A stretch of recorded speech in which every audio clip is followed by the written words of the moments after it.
County, I was wondering what God has in store for me. For so many years, God continued to show me a special calling He put in my heart, but I was not even close to getting started. I knew there had to be a start, not realizing that living in Cutler, California would be that start to that calling. The calling didn't come to me lightly, though. It came with a traumatic experience. I had a real eye-opener that came with that vision.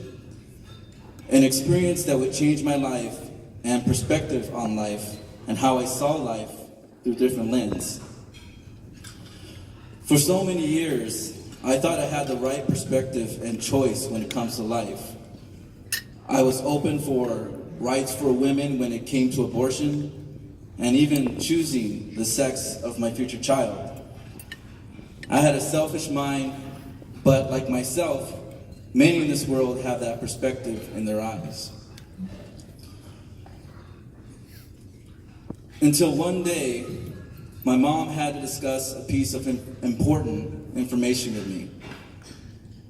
Something that would change my life forever. Something that has been in her heart for so many years, but felt only at the right time that she could share this information with me. Her and my dad pulled me to a side that morning, and my mom was trying to explain. I can feel the nerve and tension. It was hard for her to share what she wanted to share with me. My dad tried, but he couldn't either.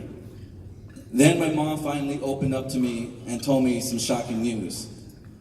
That my dad, who has been my dad for over 30 years, is not my biological father. I was in complete shock.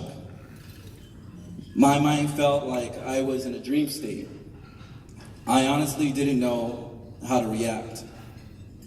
I didn't have any questions or any comments. I was just in a complete shock.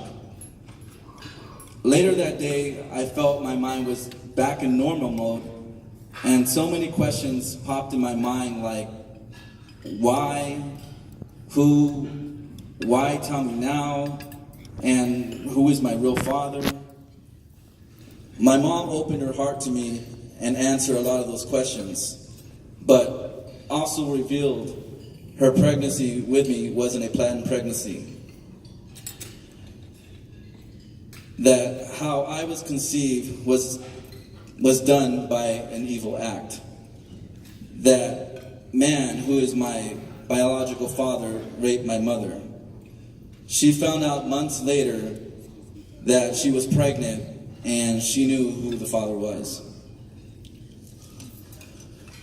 When my biological father found out, like any coward, he denied me and said I wasn't his. My mother didn't want anything to do with him because he was a drunk, a drug addict, and would be better off without him as a father. But like a lot of women going through pregnancy at such an early age, my mom had fears and attacks. So many thoughts were going through her mind, one being abortion, kept corrupting her heart over and over again.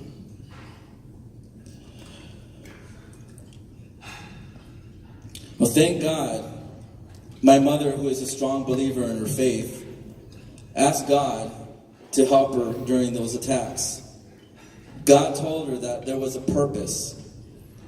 Even though this was done by an evil act, a blessing and purpose will come out of it. My mom took hold of that voice and kept it close to her heart. It gave her encouragement and a future that was about to come. When my dad met my mom, she was pregnant, and because of the love he had for my mom, he took me in and adopted me as a son. My mom shared more with me throughout the years, but because what she did, that experience changed my life. I look at my mom and even my dad in a different light. To this day, I see my mom as a fighter and a great mom who's obedient to God. My dad, I see as a man was full of love and was willing to share that love with someone who was not flesh and blood. God was going to use that experience and use it in a way for me to share with others. To be that example that there is no mistakes and God has a plan for everything and everyone. There can be no excuse for aborting your child. Everything in my heart changed as well. I felt God showed me truth and what life was all about. For so many years, I took advantage of life and even my own life. I started to cherish every moment about life and even the people around me. Right now, life as a husband, performing artist, entrepreneur, the people I work with, friends, family, I cherish that blessing to have them in my life. Yes, because even if your coworkers, your team, your family, your colleagues drive you up the walls, remember that they are a blessing too and have a purpose in this world just like you. I began to see that everyone, no matter how you were conceived, has a purpose in life and that we have no right to interfere with that plan and purpose.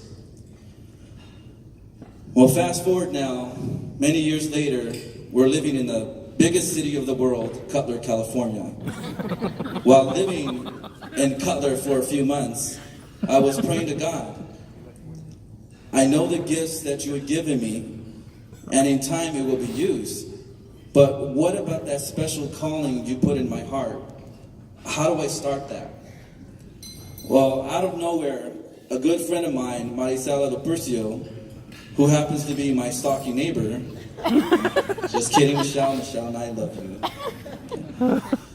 She told me what she did for a living.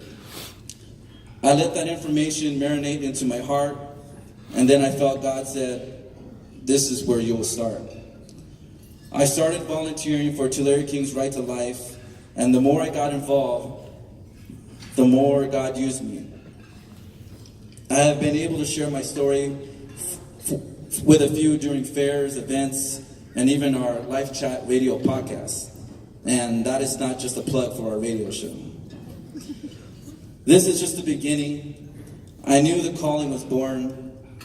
I know God will use his testimony to speak to the hearts for the women and men who are thinking of abortion or even went through abortion. I don't know what else is going to happen as I continue this calling, but all I know is that I'm on fire for what I have to share. I hear the cries and confusion around the world, and I feel it's time for me to be used to ease those pains with God Almighty on my side. God has a purpose for everyone. No matter how you came to be, no matter your background, no matter what you believe, we all have a purpose. With the right people around you and having faith, you are never alone. Right to Life is here. We are all here. And most importantly, God is always here. In Jesus' name, thank you.